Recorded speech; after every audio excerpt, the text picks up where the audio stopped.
Hello students, welcome back.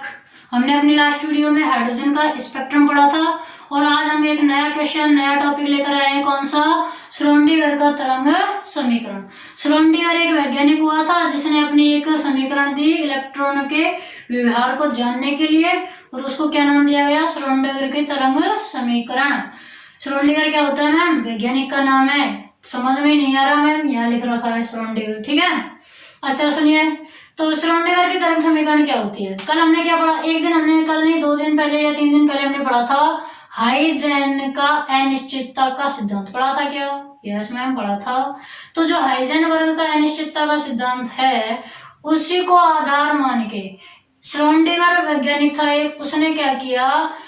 किसको आधार माना? Huygens के अनिश्चितता सिद्धांत को आधार माना और इलेक्ट्रॉन के व्यवहार को दर्शाने के लिए एक तरंग समीकरण दी। ठीक है ना? क्या दी? एक तरंग समीकरण दी, जिससे क्या बोल दिया? श्रोडिंगर की तरंग समीकरण। काफी बार क्वेश्चन में आज पूछी जाती है पेपर में कि श्रोडिंगर तरंग समीकरण लिखिए, तो आपको ये पूरी लेके आनी पड़ेगी। तो होती क्या है श्रोडिंगर तरंग समीकरण? पहला आपको ये लिखना है कि हाइजेनबर्ग के अनिश्चितता सिद्धांत को आधार मान के दी गई थी, और क्या होती है वो देखिए। क्या होती है?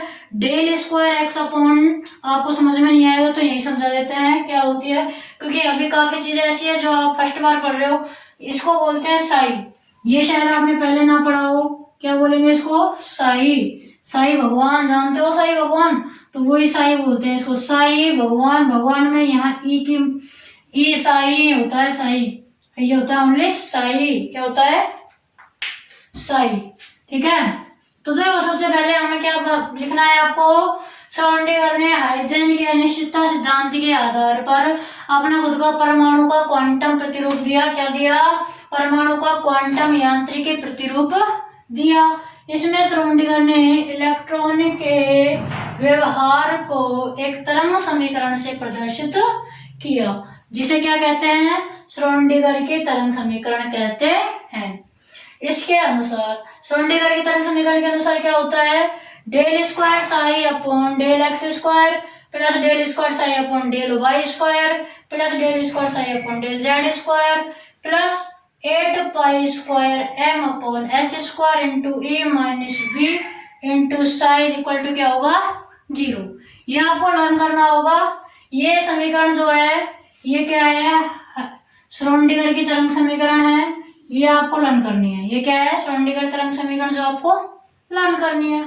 तो ये आपको लर्न करनी है। साई क्या होता है? यहाँ तरंग फलन होता है। तरंग फलन मतलब कि इलेक्ट्रॉन के पाए जाने की संभावना बताता है ये। ठीक है। एक्स वाई जेड क्या होते हैं? कार्तीय गुणांक। देखो यहाँ लिखा हुआ है, आपको भी लिखना है ऐसे ही कि यहाँ एक्स वाई जेड बराबर होते हैं कार्तीय गुणांक। एच आपका क्या है? प्लांक स्थिरांक है। मान भी आपको पता होना चाहिए, 6.62 इंटू 10⁻34। एम क्या होता है? एम क्या है? इलेक्ट्रॉन का द्रव्यमान है। ई क्या है? ऊर्जा है इलेक्ट्रॉन की। वी क्या है? इलेक्ट्रॉन का वेग है। साई क्या होता है? तरंग फलन। साई क्या होता है? तरंग फलन। इस समीकरण का हल एक तरंग फलन यानी कि साई प्राप्त होता है। एक तरंग फलन साई प्राप्त होता है, जिसे तरंग फलन कहते हैं। यहाँ तरंग मत लिखना, यहाँ लिखना है एक फलन। इस समीकरण का हल एक फलन साई प्राप्त होता है, जिसे तरंग फलन कहते हैं। ऐसे लिखना है ना। फिर आपको लिखना है तरंग फलन साई का वर्ग साई स्क्वायर। साई का वर्ग क्या होगा? साई स्क्वायर इलेक्ट्रॉन की तीव्रता को प्रदर्शित करता है। साई स्क्वायर क्या करेगा? इलेक्ट्रॉन की तीव्रता को प्रदर्शित, मतलब जहां साई स्क्वायर का मान ज्यादा होगा वहीं इलेक्ट्रॉन के पाए जाने की संभावना सर्वाधिक होगी। ठीक है ना?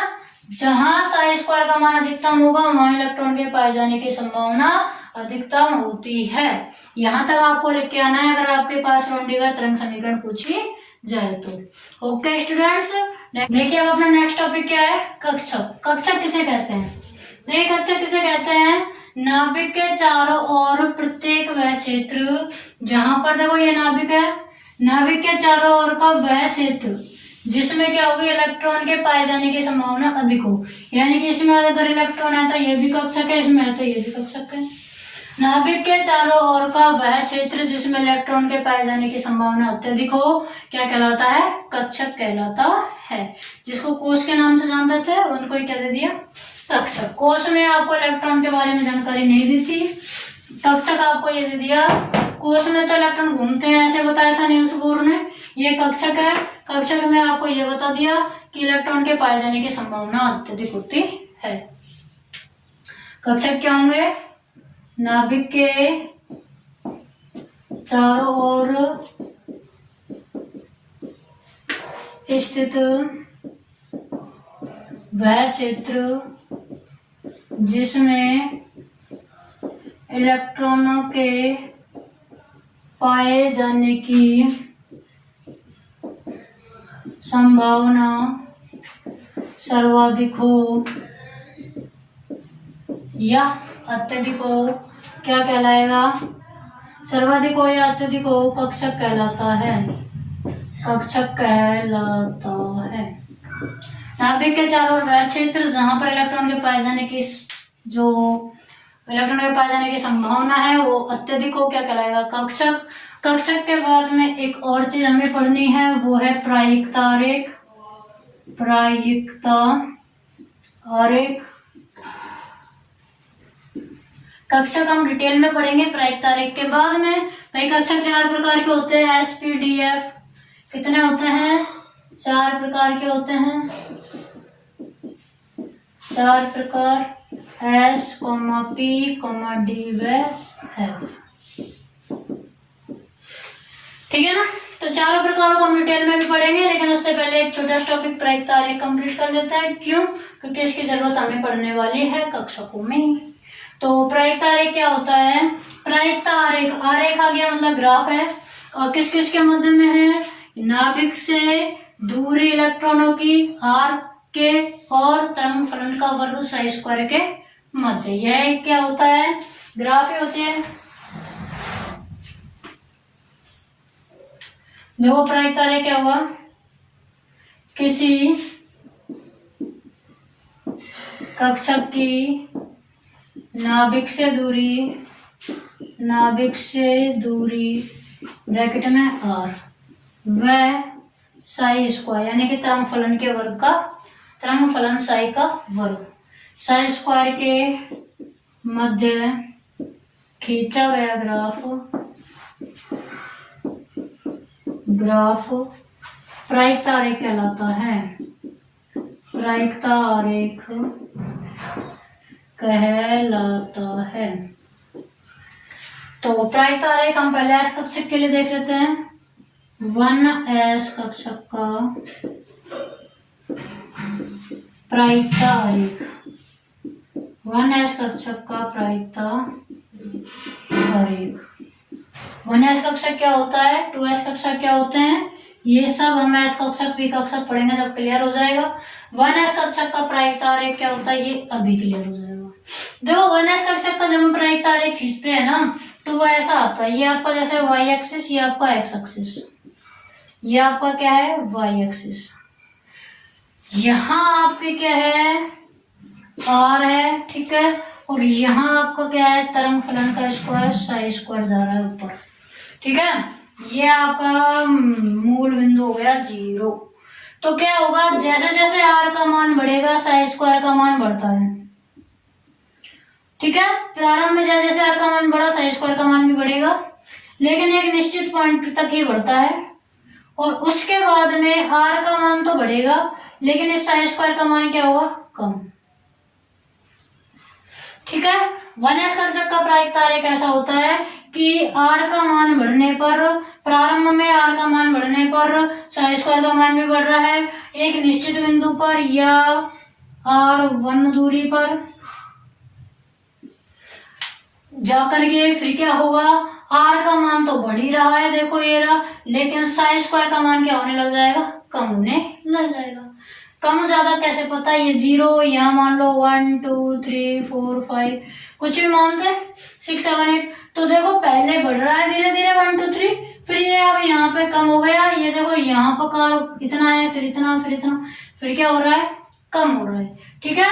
तो आपको क्या करना है? इसमें लिखना है कि 1s कक्षक के आरेख से स्पष्ट है कि, आप लिख लीजिए, मैं बोल रही हूँ, आपको क्या लिखना है, 1s कक्षक के आरेख से स्पष्ट है कि जैसे जैसे प्रारंभ में जैसे जैसे मूल बिंदु से r की दूरी बढ़ती है वैसे वैसे साई स्क्वायर का मान भी बढ़ता है, लेकिन एक निश्चित दूरी r1 पर साई स्क्वायर का मान अधिकतम होता है तथा इसके बाद में दूरी बढ़ने पर साई स्क्वायर का मान कम होने लगता है। ठीक है, क्या लिखेंगे, 1s कक्षक के आरेख से स्पष्ट है कि 1s कक्षक के प्रायिकता आरेख से स्पष्ट है कि प्रारंभ में r का मान बढ़ने पर साई स्क्वायर का मान बढ़ता जाता है, किंतु साई स्क्वायर का मान बढ़ता जाता है किंतु एक निश्चित दूरी r1 पर एक निश्चित दूरी r1 पर साई स्क्वायर का मान अधिकतम होता है। ब्रैकेट में कितना होता है, 0.529 लिख सकते हैं। ठीक है, अधिकतम होता है, इसे अधिकतम प्रायिकता की त्रिज्या कहते हैं।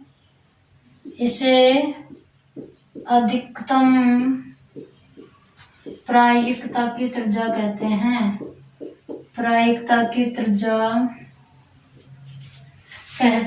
इसे अधिकतम प्रायिकता की त्रिज्या कहते हैं।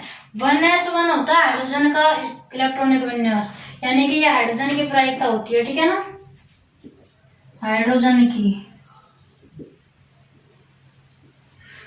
के लिए जो मान होता है, हाइड्रोजन के लिए अधिकतम प्रायिकता का मान या इसका मान 0.529 होता है। ठीक है, वैसे भी आपको 0.529 आया था, क्या करवाया था, जब हमने त्रिज्या ज्ञात करने का फॉर्मूला आपको बताया था, तो उसमें हमने सारे कांस्टेंट की जगह पर 0.529 लिखा था ना, तो वो हाइड्रोजन के लिए ही है। ठीक है ना, तो अधिकतम प्रायिकता की त्रिज्या पता लग गया, किसे कहेंगे, अधिकतम प्रायिकता की त्रिज्या वो होगी जहां पर साई स्क्वायर का मान क्या होगा, अधिकतम होगा। वह क्या होगी, अधिकतम प्रायिकता की त्रिज्या। हाइड्रोजन के लिए अधिकतम प्रायिकता की त्रिज्या का मान क्या होता है, 0.529। ये आपका है 1s कक्षक का प्रायिकता आरेख।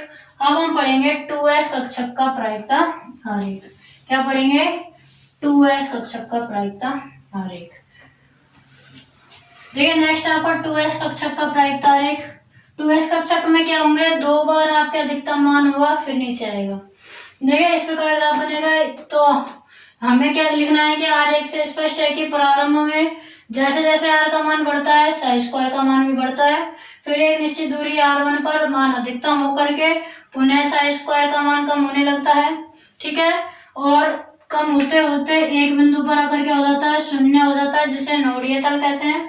ठीक है, फिर दोबारा r का मान बढ़ने पर साई स्क्वायर का मान बढ़ने लगता है और निश्चित दूरी r2 पर अधिकतम हो जाता है, और पुनः फिर r2 के आगे जाने पर r का मान बढ़ने पर साई स्क्वायर का मान कम होने लगता है। ठीक है, यही लिखना है।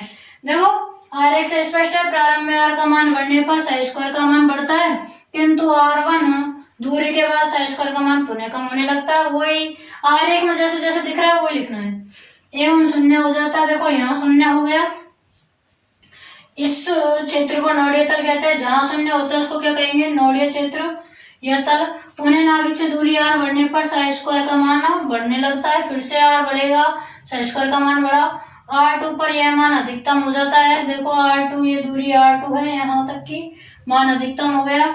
और हाइड्रोजन के लिए यह जो मान होता है ये कितना होता है, 2.1 एंगस्ट्रॉम। वही अधिकतम दूरी की प्रायिकता है। हाइड्रोजन के लिए ये जो मान होगा ये क्या होगा, 2.1 एंगस्ट्रॉम। ठीक है, अब बात आई थी नोडीय तल। तो नोडीय तल को अलग से भी दर्शा दिया, अलग से डेफिनेशन लिख लेना। नोडीय तल क्या होता है? नाभिक के चारों ओर वह क्षेत्र जहां इलेक्ट्रॉन के पाए जाने की संभावना शून्य होती है, नोडीय तल कहलाता है। ये आपका नाभिक है, नाभिक के चारों ओर का ऐसा क्षेत्र जहां इलेक्ट्रॉन नहीं हो, जैसे ये है, इसमें इलेक्ट्रॉन नहीं है, तो ये आपका क्या हो गया? नोडीय तल। कक्षक वो होता है जहां इलेक्ट्रॉन के पाए जाने की संभावना सर्वाधिक हो, कक्षक, और जहां बिल्कुल शून्य हो पाए जाने की संभावना इलेक्ट्रॉनों के, वो नोडीय तल। ये आपके कक्षक हैं, ये 1s लगा लो, ये 2s, और ये बीच में आपका नोडीय तल। ठीक है, तो हमने आज श्रोडिंगर का समीकरण पढ़ ली, तरंग फलन जाना क्या होता है, और क्या जाना? कक्षक जाने, कक्षक में 1s कक्षक और 2s कक्षक का प्रायिकता आरेख। नेक्स्ट वीडियो में हम पढ़ेंगे p कक्षक एंड d कक्षक। Okay students, thank you.